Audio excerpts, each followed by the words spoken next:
National Conference leader Omar Abdullah ने Akbar loan मामले पर कहा कि जो 2018 में कहा गया वो आज 2023 में एक मुद्दा बन गया है। तब वो असेंबली में बीजेपी के स्पीकर थे, उन्होंने कोई कार्रवाई क्यों नहीं की। आज बीजेपी परेशान है और मामले को मोड़ने की कोशिश कर रही है। उमर अब्दुल्ला ने कहा कि कल कोर्ट में अकबर लोन हलफनामा दाखिल करेंगे। असेंबली चुनाव के बाद देखेंगे बीजेपी को कितनी सीटें मिलेंगी।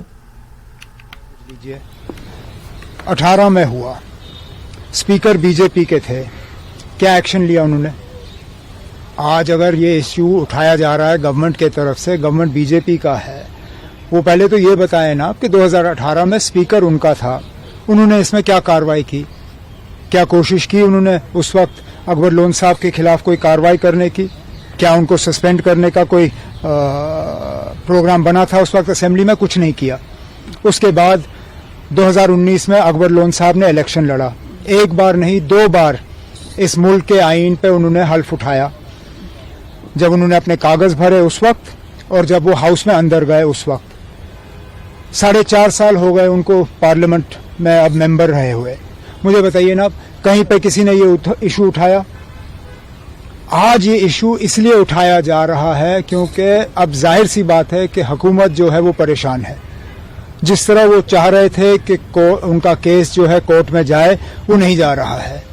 शायद वो अब इस बात को महसूस कर रहे हैं कि ऑनरेबल जजेस के सवाल के उन्होंने सही तरीके से जवाब नहीं दिए। अब वो इस सारे चीज को डाइवर्ट करने की कोशिश कर रहे हैं। इसलिए ये मुद्दा जो है आज अखबारों के जरिए अदालत के सामने लाया गया। हमें कोई एतराज नहीं है। अकबर लोन साहब जो हैं वो जल्द से जल्द इस एफिडेविट को तैयार करके कल इसको सुप्रीम कोर्ट के सामने पेश करेंगे।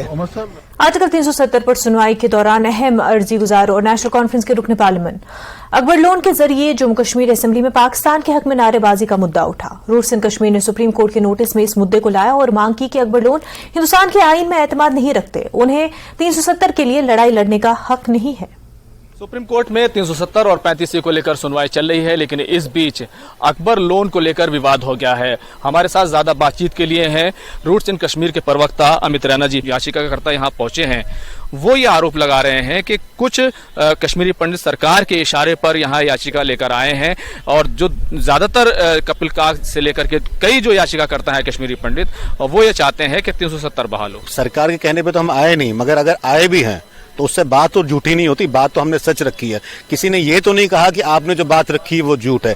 तो अगर किसी के कहने पे भी आए हो, हमने बात सच की रखी है और उस पर कोई डिनाई नहीं कर रहा है। बाकी एक कपिल काग को छोड़कर आपने किसी और कश्मीरी पंडित का नाम नहीं लिया। ये निरंतर प्रयास है अलगाववादियों का, नेशनल कॉन्फ्रेंस का, कि कहा जाए कश्मीरी पंडित इसका विरोध करते हैं। कश्मीरी पंडित के जो मुख्य संगठन है वो आज सारे के सारे सुप्रीम कोर्ट में है और सारे के सारे मुख्य संगठन जैसे रूट्स इन कश्मीर है, यूथ फॉर पन कश्मीर है, कश्मीरी समिति दिल्ली है और ऑल इंडिया कश्मीरी समाज, वो चारों आज और निरंतर इस सुप्रीम कोर्ट में इसी एक ही गुहार लेकर आए हैं कि 370 वापस बहाल नहीं होना चाहिए। एक सवाल जो हमेशा दूसरा पक्ष उठा रहा है कि 370 बहाल होने से कश्मीरी पंडितों का कोई फायदा नहीं होगा, वो ये लगातार इस तरह की दलील दे रहे हैं और हमारा जो पक्ष है वो ये कह रहे हैं कि मजबूत है, 370 बहाल होगी, क्योंकि तमाम जो बड़े बड़े वकील हैं उन्होंने बहुत अच्छे से हमारी दलीलें रखी हैं। देखिए, 370 कश्मीरी पंडितों से भी बड़ा है, ये देश कश्मीरी पंडितों से भी बड़ा है और ये देश कश्मीरी मुसलमानों से भी बड़ा है। जो इस देश के हित की बात होगी वही कश्मीरी पंडित समुदाय करेगा और वही हम करेंगे। इस देश से बढ़कर, इस देश से सर्वप्रिय कुछ नहीं है। एक छोटे समुदाय, एक बड़े समुदाय का कोई लेना देना नहीं है।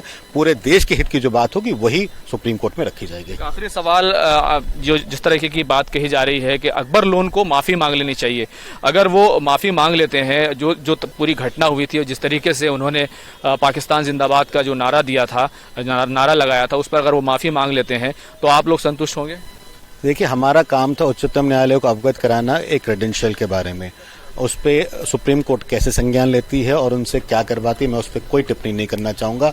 आई will leave it to the wisdom of the honourable Supreme Court. Khurram Shahzad, News 18, Delhi.